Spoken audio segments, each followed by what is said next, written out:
Hello, everyone, and welcome to Light Channel Denmark. Today, we are so blessed having Jennifer Schwirzer with us from Florida. She's living there right now, and she is a counselor. She is running Abide Counseling, where she also works with several other counselors. And her education, her background is she's a graduate from Capella University and has extensive experience in individual and group counseling as well as seminars. She is also a well-published author and has made many public appearances lecturing on the principle of mental health. And Jennifer specializes in Christian and holistic counseling and recovery from eating disorders. And we are so blessed that Jennifer has promised to be with us in some programs here on Light Channel where she's going to answer questions. So if you have any questions which you want to ask Jennifer, should it be mental, spiritually, or health, please contact me on Facebook and I will forward the question to Jennifer. So, if you ask Jennifer what she likes best about counseling, she would answer, I call the sacred space of whispered pain and glittering tears. When I can truly empathize, and people can truly feel it, all the suffering of my life suddenly makes sense. Equal with that joy is the joy of seeing actual movement and growth in the life of an individual. I often feel like God is doing it in spite of me, but I hope He's doing it through me as well. So, isn't that what we really need? We need friends, we need counselors, we need someone who can listen to us. One thing is that God listens to us, He'll always listen to us. But sometimes, not only sometimes, but many times in life, we need someone who is listening. And if you ask her what three things in her life which she favors, she loves to create, she loves to sing and play music, and she loves to hang around her family and friends. And she loves God. She loves His Word, and she loves deep spiritual truth. And I was so blessed that I met Jennifer um, close to where I live. Close to where I live, we have a little mission school, Adventist mission school called the Madison School. And 3 times a year, they have weekends. And Jennifer was there a couple of months ago. And I was happy that she said yes to come and be with us. And one Bible verse, which I think fits very, very much to Jennifer, is the one in Proverbs 17:22.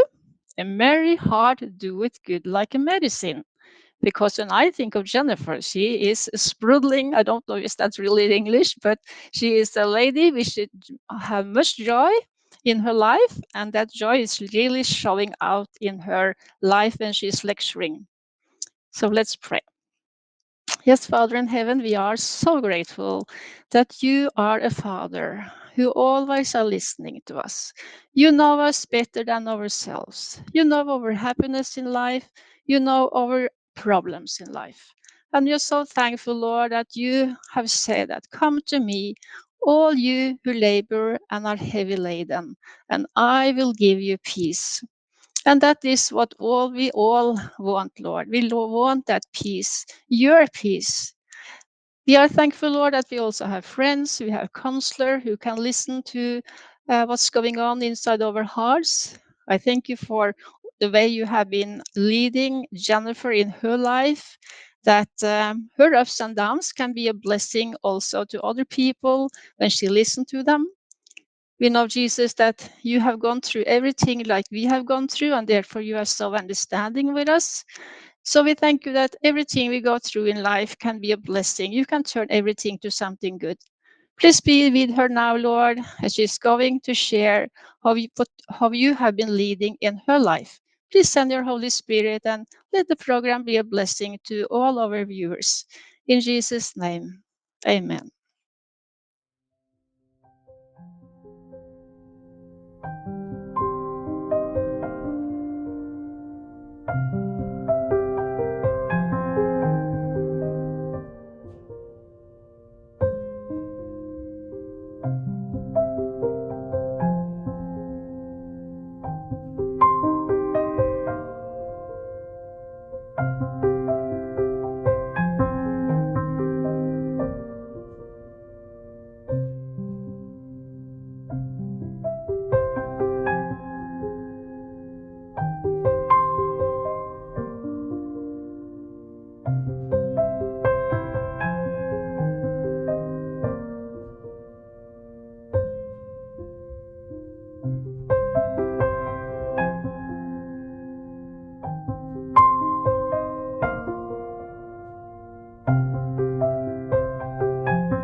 Light Channel asked me to share my story with you, and so I'm going to start at the beginning.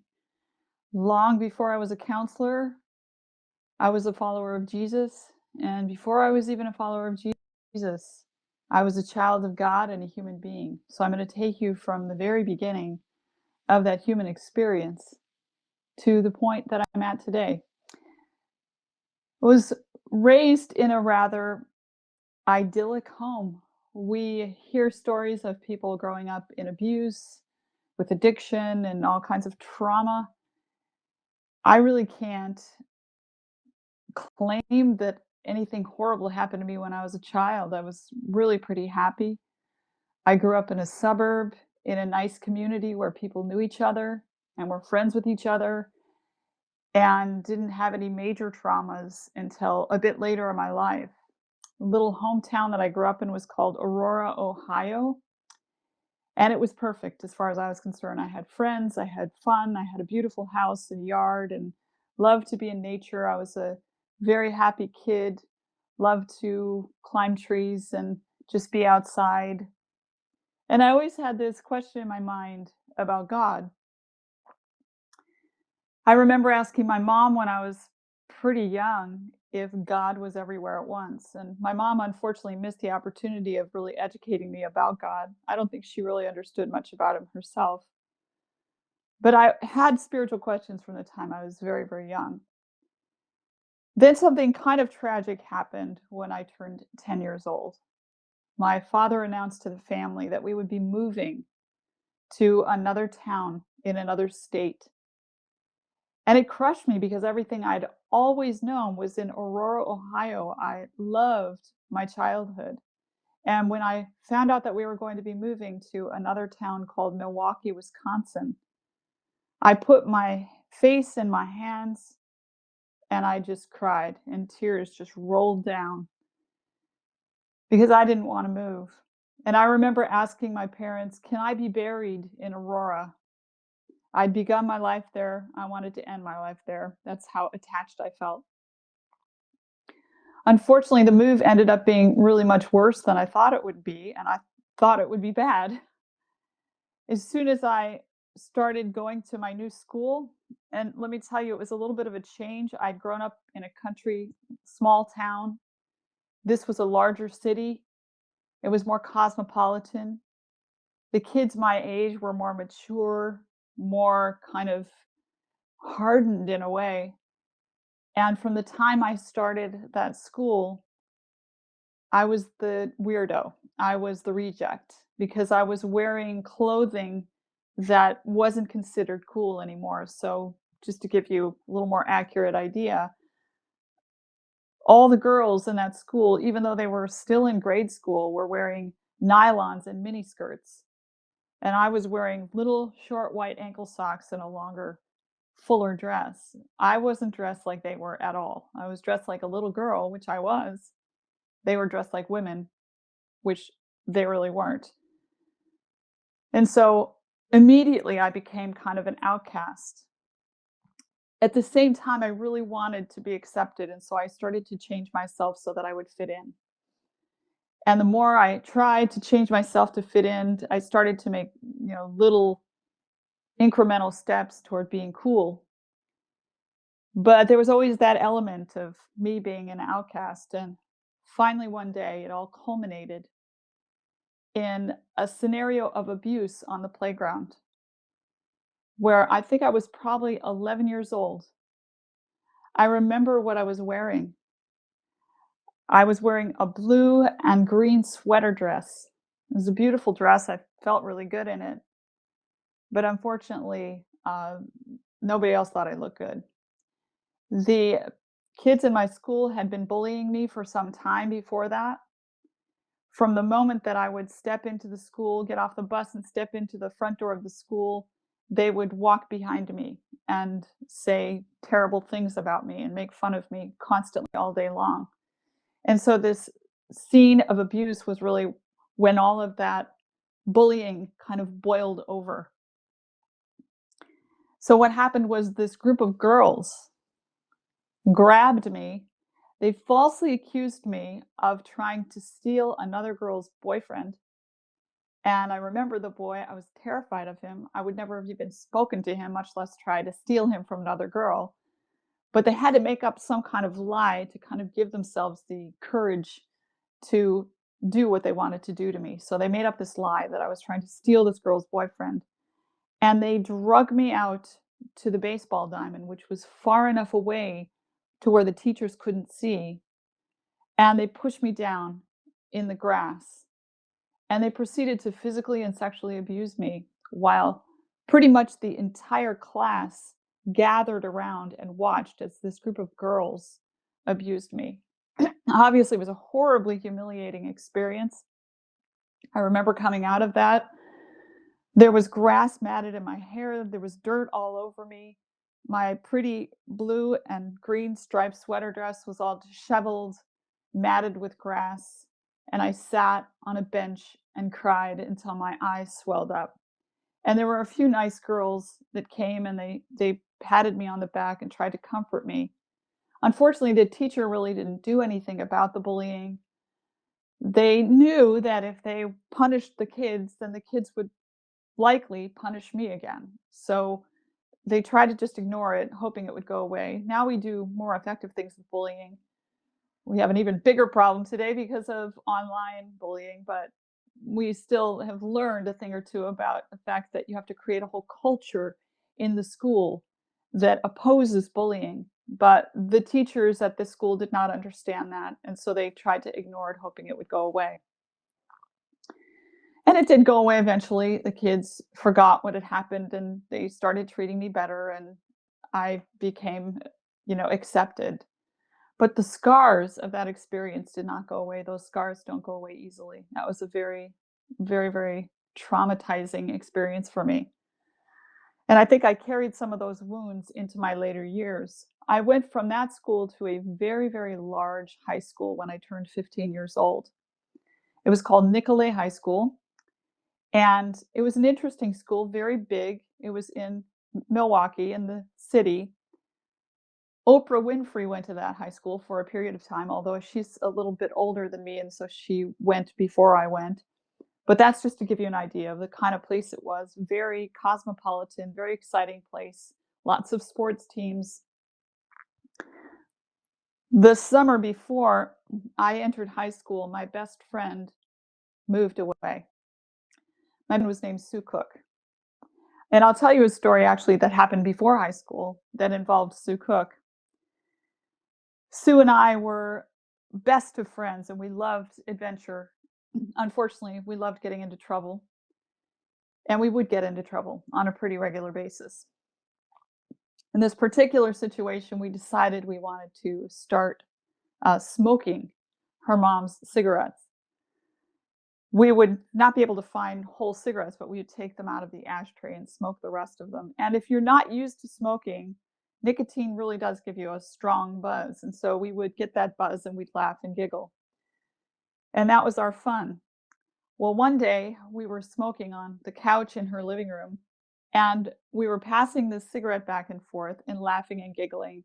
And all of a sudden, we heard the door open and close, and we assumed that a family member had come and we needed to hide. So we ended up dropping that cigarette in our shock, and it went into the box springs of the couch that we were sitting on, burned through the cloth down into the box springs. And then we realized that it was her dog that had come in. And we ran and got water and we poured it on the cigarette hole because it had burned down into the couch. And we sprayed air freshener on it. We tried to make it all go away. And then she had to go somewhere that night and I went home. And I remember sitting in my bedroom and I would do my hair every night. I had curly hair and I would try to straighten it every night. I was in the middle of that process. And my little brother burst in the door of my room and he threw the door open and his eyes were wide. And he said, "Jennifer, Sue Cook's house is burning down."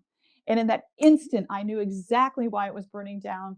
And I ran and rode my bike and got to that house as fast as I possibly could. I ended up running up to the house. It was, of course, mobbed by a group of people, flames leaping out of the windows. The fire department was there. It was an extreme crisis situation. Finally, I found my friend Sue, whose house it was, and I ran up to her, and my impulse was to tell. I didn't want to try to keep that secret. I thought we should just tell him what happened. But Sue looked at me and said, "Don't tell anyone." And because she was my best friend, and because I was afraid of losing that friendship in this time of crisis, I tried to keep the matter a secret. But months later, Sue's parents were going through a divorce, and Sue lived in a different house with her father. And I was still friends with Sue, and I wrote her a note, and her father intercepted it and found out that we were the ones that were responsible for the house burning down. As a result of that, he had a conversation with us, and my punishment, which was very appropriate, but was nevertheless the most difficult thing he could have asked us to do, my punishment was to tell my mother. And I still remember exactly where I was when I told her. We were sitting in the parking lot of a shopping center that we often shopped at. It was a rainy, gray day. We had come in from the outside, so we were kind of wet, sitting in the front seat of this family station wagon. And I said, "Mom, there's something I need to tell you." And she got that look on her face like, uh-oh. And I said, "You remember the Cook's fire?" She said, "Yeah." And I said, "Mom, I was responsible." It was a horrible conversation, but we got through that experience, even though that also served as a trauma in my life. I knew what it felt like to be deeply ashamed of something that I'd done. I knew what overwhelming guilt and shame felt like as a result of that experience. And I also knew from the abuse what it was to be shamed socially. So now I'm at the point of entering this big high school, 2,500 students at this big major high school, and I had lost Sue, who moved away to another state right before I went into high school. So that was my best friend, and I had really bonded with her as a result of what we'd been through, and now she was gone. So pretty much my social network went away with her, and I entered high school pretty much of a loner. In my high school, there were 3 cliques, groups of kids, and you had to be in one of the 3 to have any kind of social life. So they had what we called the freaks. This was at the beginning of the 70s hippie movement, 60s and 70s hippie movement. Drugs were very popular, recreational drugs, illegal drugs were popular. And so the freaks was that group of people. The guys had long hair. They were all about peace and love, opposing the Vietnam War that was going on at that time. listening to rock music, Beatles, this type of thing, and smoking pot and sometimes doing psychedelic or other hard drugs. That was what the freaks did. Then there were the greasers. The greasers were kids that liked to grease their hair back. That's why they called them the greasers. And they had hot rod cars that were jacked up in the back. And the girls would tease their hair and wear a lot of eye makeup. And they were more into drinking alcohol and partying that way. And then there were the jocks.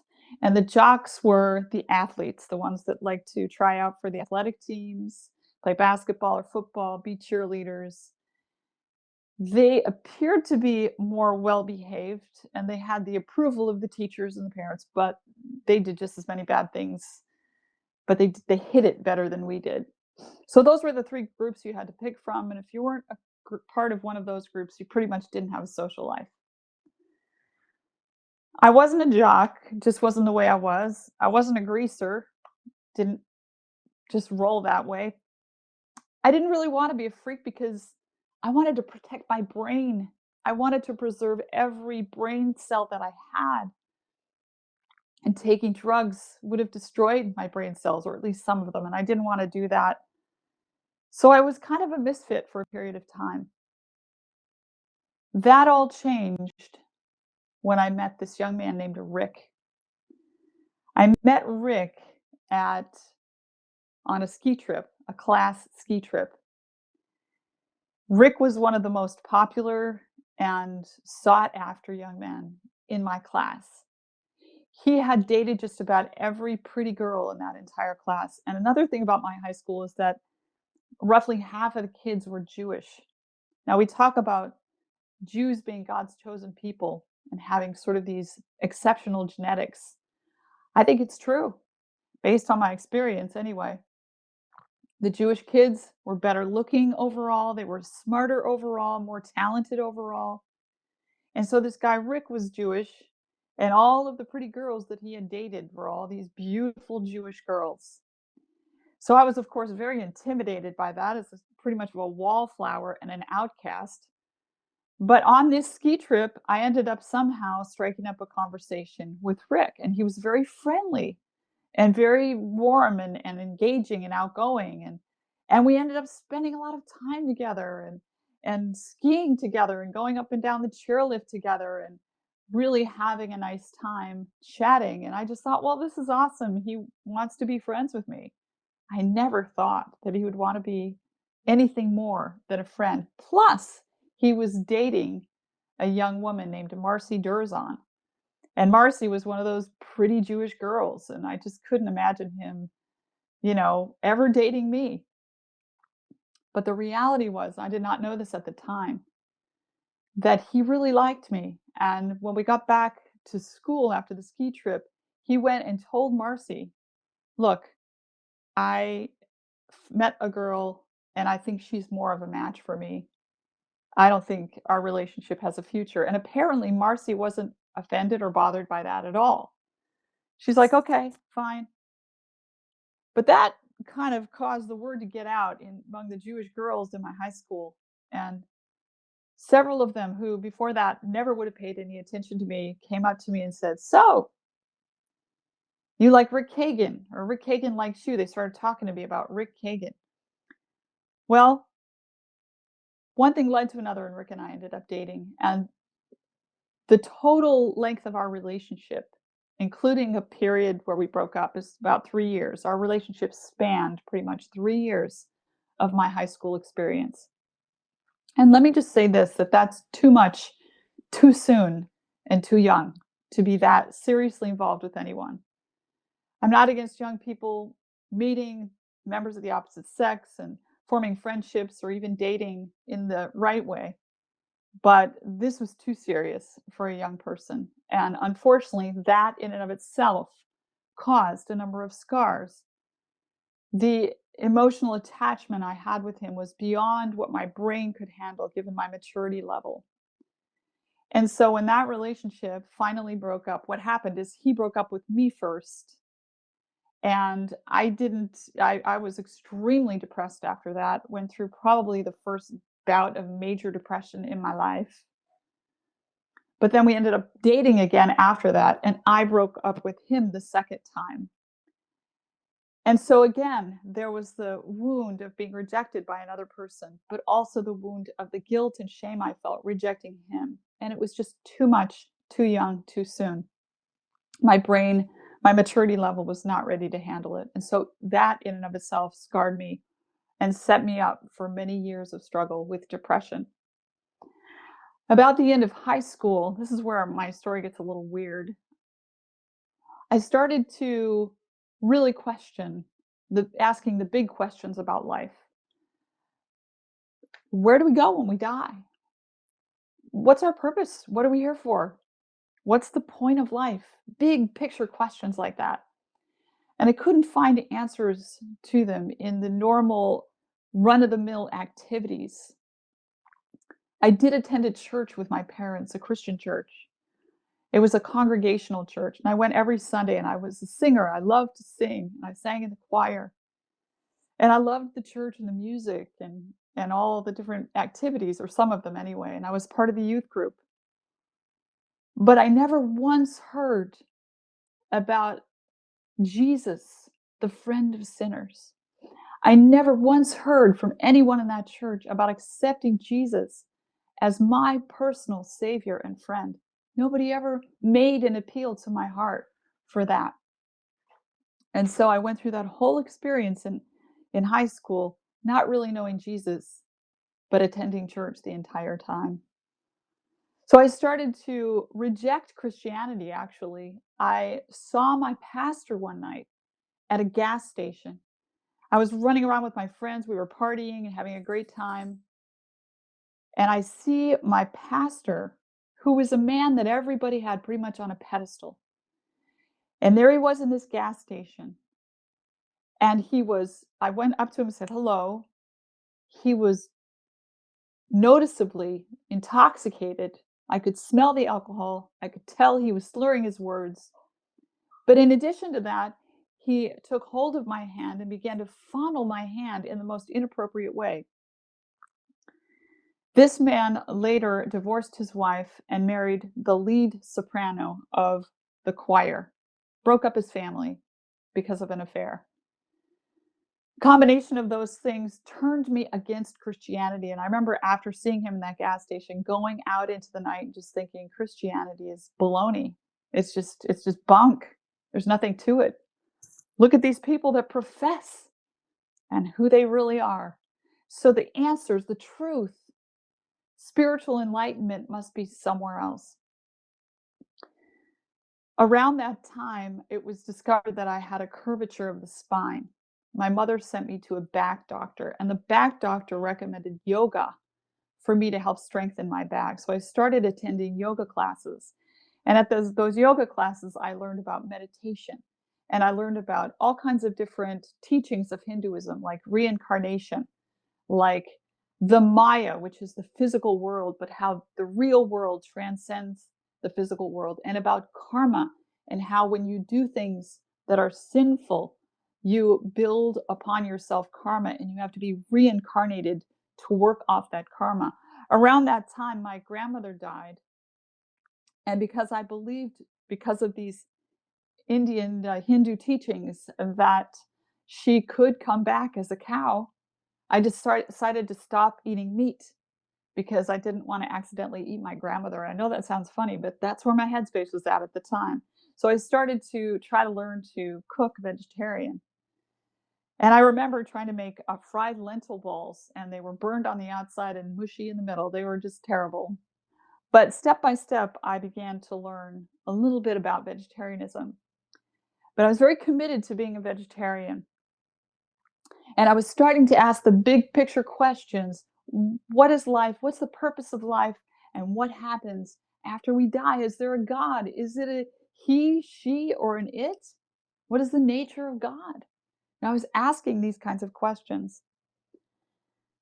Because of my curiosity level about spiritual things, my decision as to where to go after high school was influenced by those things. My mother very much wanted me to attend a nice, fancy university or college, and took me on a tour of colleges to see these different options. My parents were able to pay for college. They were willing to pay. They had to work hard to get through college when they were younger during the Depression, but they were willing to foot the bill for me. And yet, visiting each one of these colleges left me with such an empty feeling in my heart. There seemed to be nothing for me. One of the things that I had held on to in spite of rejecting Christianity was the belief that God would lead me. I believed that God cared about people on some level and that he had the ability, or she or it had the ability, to lead us to where he, she, or it wanted us to be. And so I was constantly looking for the leading of God. And as I looked at these different colleges, I just thought, no, there's nothing there for me. And I didn't feel God's leading. My senior year of high school, I did a report on what was called the Milwaukee 14. It was a group of individuals who entered the federal building in Milwaukee, Wisconsin, the city where I grew up, broke into the federal building and burned draft cards during the Vietnam War as an act of protest against the Vietnam War. They were Catholic activists. And I remember reading about these people, and I decided to do a report on them for a class. And in the process of that report, I met a man named Ken Fite. Ken Fite had been involved with the Milwaukee 14 and knew some of them. He was an ex-Jesuit priest who had become an actor, an alternative avant-garde actor with a group in Milwaukee called Theater X. I had those very artsy leanings, and so I was sort of intrigued by these types of groups. And so finally I found this man, Ken Fite, and just want to introduce my little doggy to you. This is Chulo, and this is Beanie. They're making all kinds of trouble, but they're adorable. Anyway, so Ken Fite, Ken Fite had become an actor, and I had gone to see him, and I had been very intrigued by some of the productions that he did.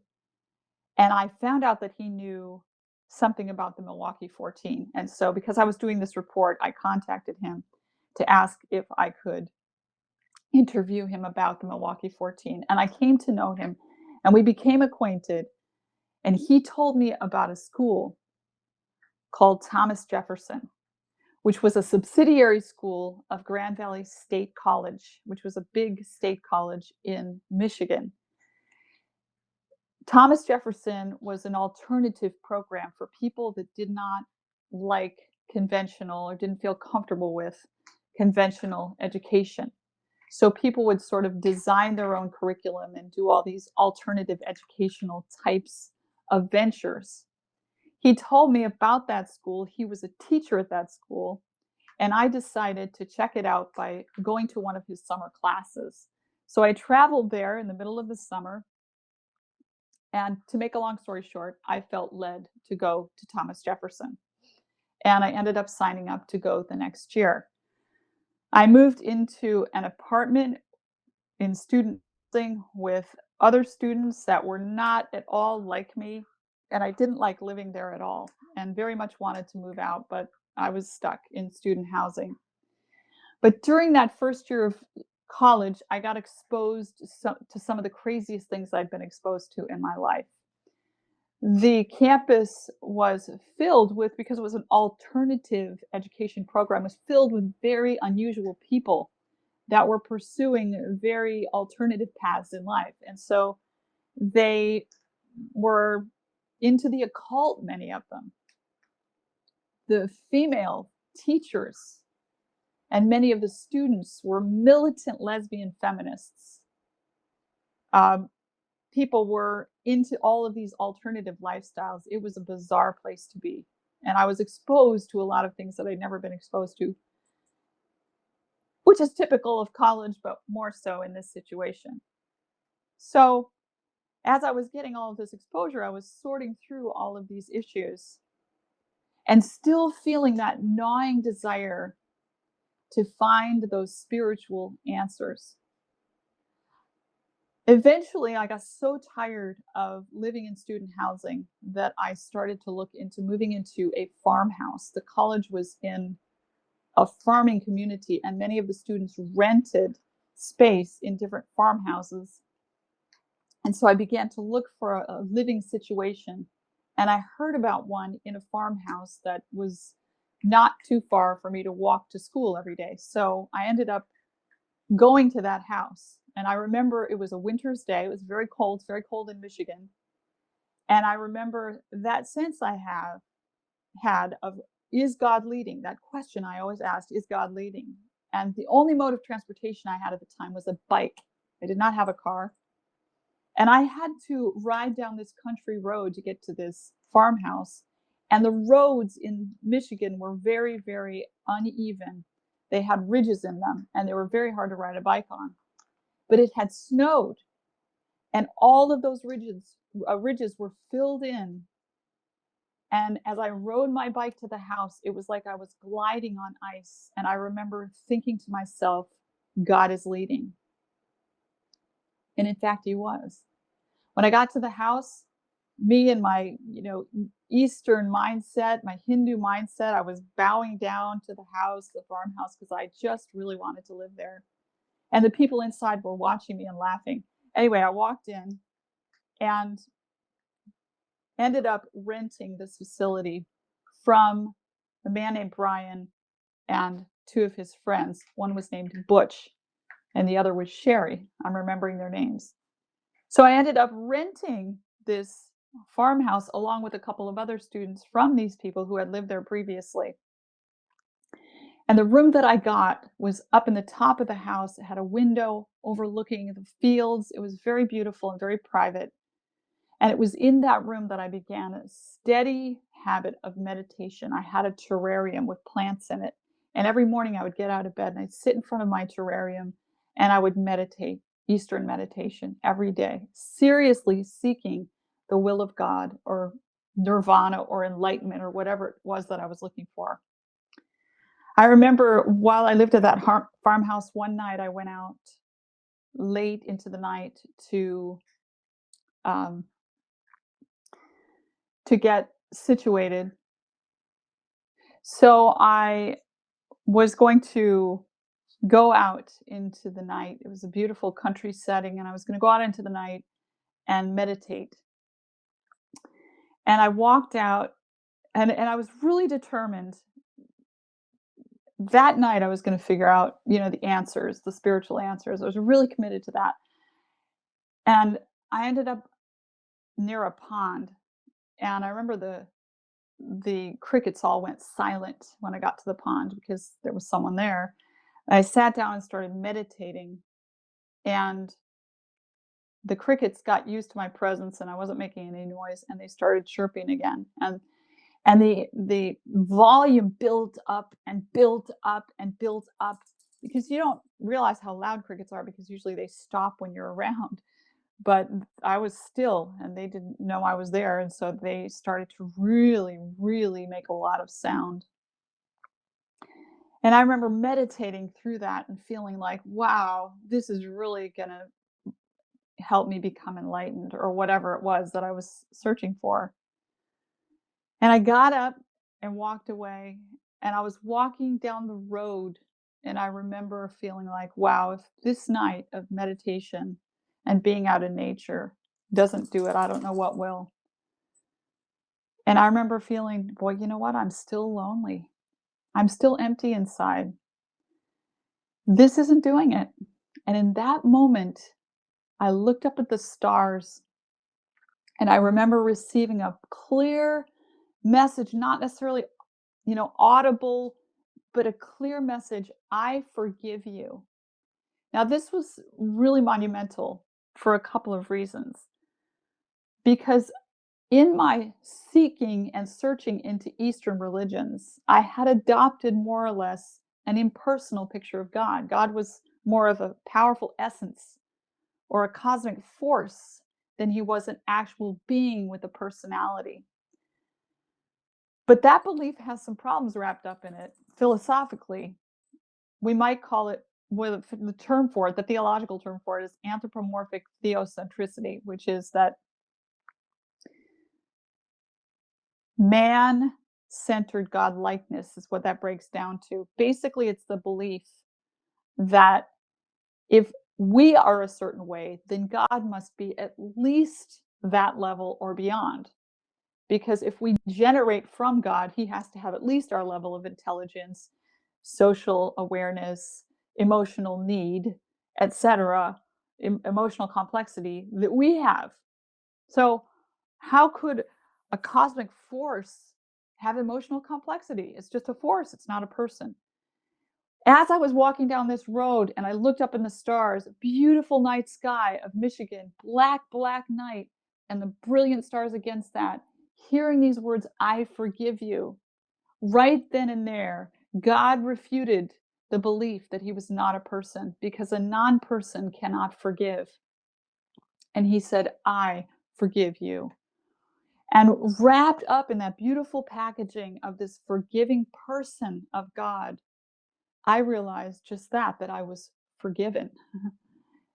that person of God who was holy and so far beyond my conception that I couldn't even wrap my mind. He was as far away as the stars, but he was still kind enough to forgive me for my sin.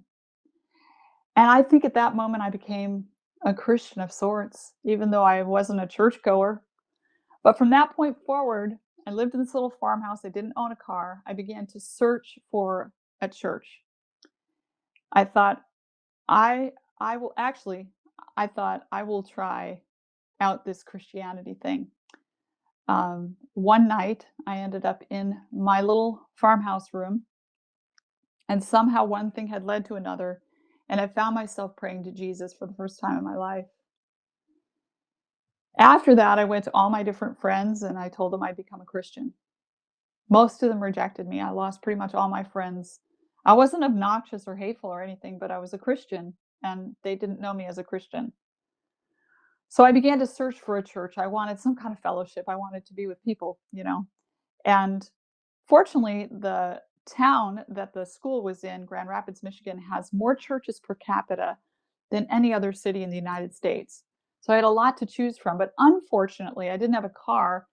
And unfortunately, very few of those churches were really what I needed. So I ended up going to a few different ones.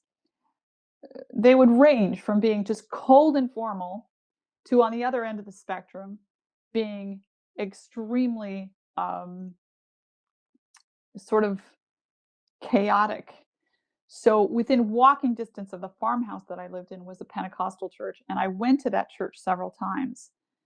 And I started to think, well, maybe if I speak in tongues, that will be my way of taking the next step in my spiritual journey. And so I just babbled. I mean, that's basically what speaking in tongues was, as far as I could see. And I babbled, and they were all hugging me and weeping and so happy that I had gotten the gift of the Holy Spirit. But that week, I would see the same people somewhere about town, and they wouldn't have a word to say to me. And they were cold and unchristlike. So it was very odd how this emotional excitement would come over these people, but it didn't seem to be sustainable. So I kind of checked that church off my list, and I was still looking. Now I realized at this time I came to the belief that I needed to start eating meat again because I had embraced vegetarianism out of a belief in reincarnation. And now I was renouncing all those beliefs and trying to study the Bible and become a Christian. And I couldn't believe in that kind of stuff anymore. So I tried to eat meat and I hated it. And in addition, I was at this Pentecostal service and the pastor got up and said, when we get to heaven, we're all going to go out and have steak. And I thought, really, that? It's so funny for me now to hear people say, oh, I have to give up meat, because I had the exact opposite experience. I was like, I have to eat meat, but it was all new to me. And so what eventually happened was I met Seventh-day Adventists. I met them at a cooking class. These Seventh-day Adventists had a vegetarian cooking class on my college campus, and I began to attend the cooking class. And for the first time in my life, actually it was before that I saw the combination. It was a food fair, and I learned about the cooking class from the food fair. So there's this group of people at an Earth Day food fair, I think it was called, And they looked different than everyone else. They were very clean cut looking. And they put out plates of samples. And I ate all the samples. And then they put out another plate of samples. And I ate all those samples. And then they put out another plate with one only, please. And I remember thinking, I can't have any more samples. And I went over to their literature rack. These people were obviously Christian. They were talking about Jesus. I went over to their literature rack and I pulled a piece of literature off the rack, and it was called The 8 Laws of Health.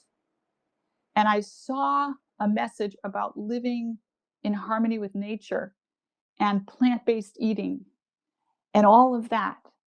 And when I saw the combination of natural living, vegetarianism, plant-based eating, and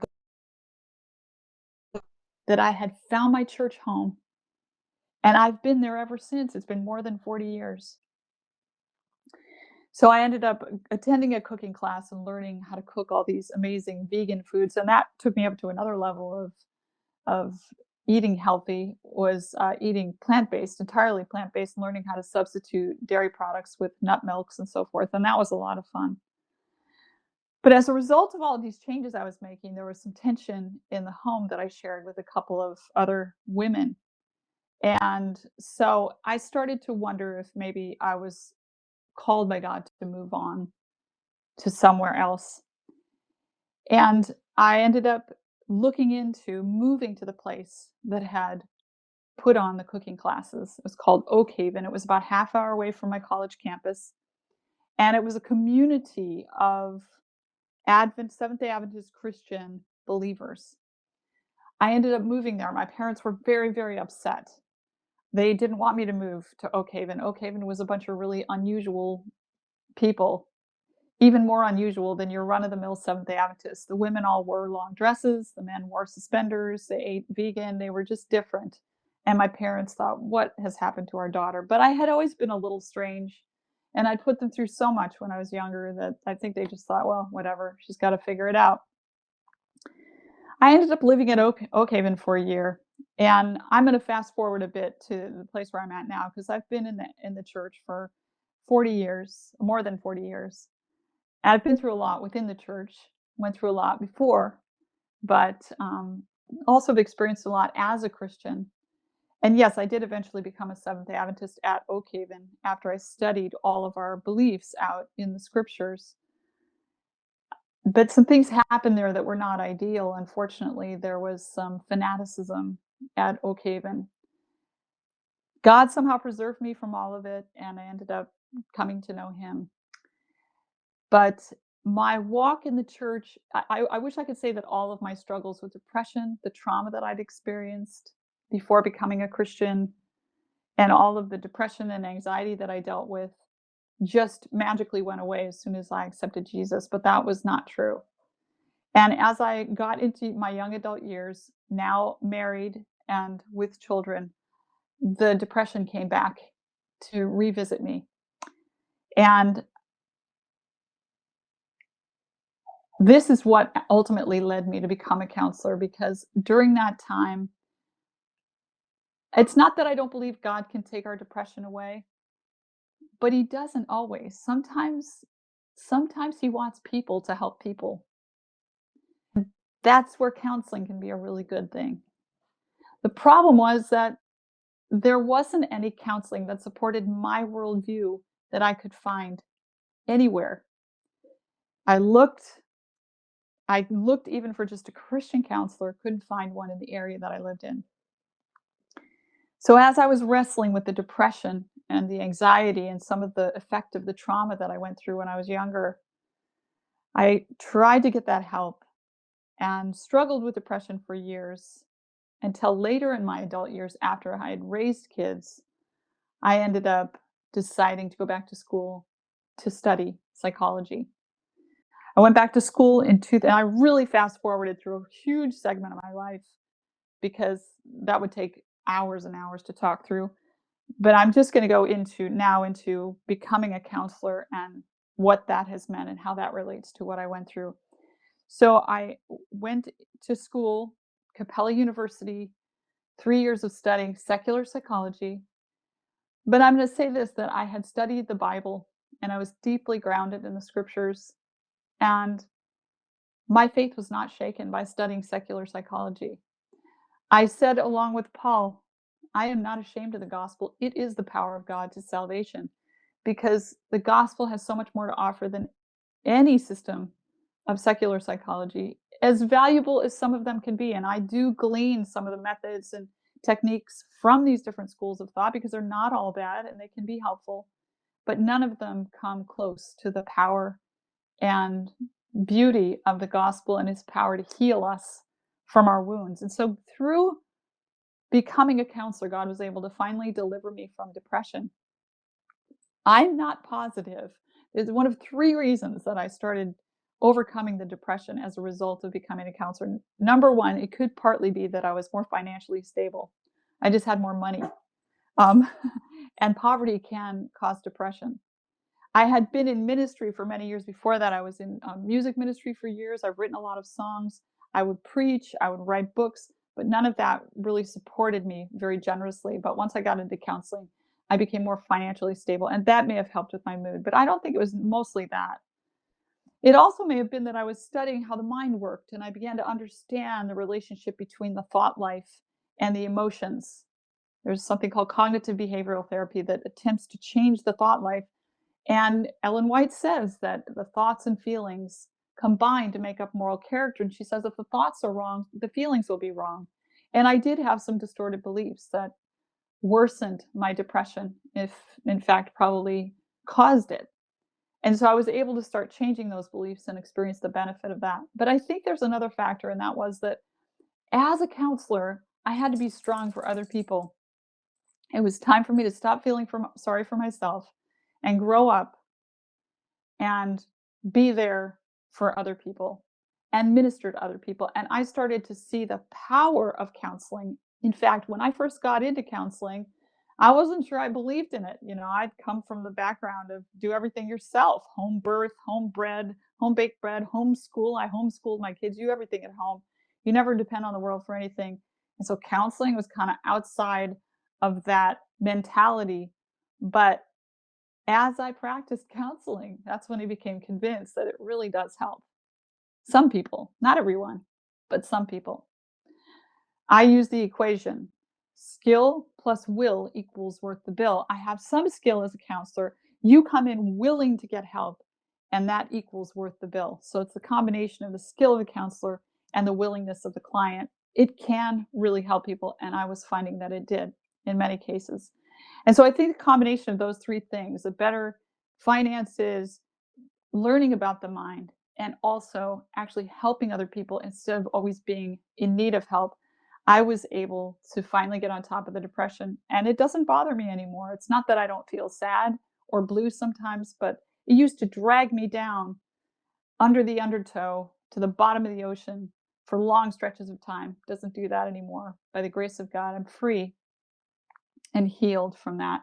And so I think that's a good stopping place. That was my background, some of the early traumas I experienced.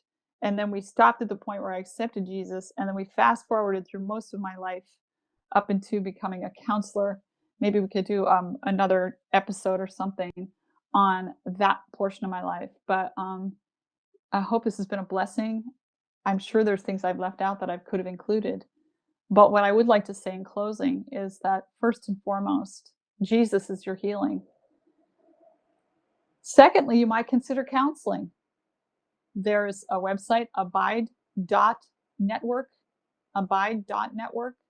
It's a group of Seventh-day Adventist counselors and coaches that will come from a biblical worldview, embrace holistic healing, love the vegan diet, and they're very into all of that.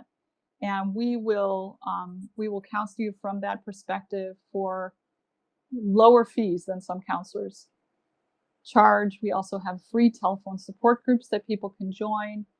And we have other services that I hope you'll take advantage of. May God bless you, and thank you for listening to me.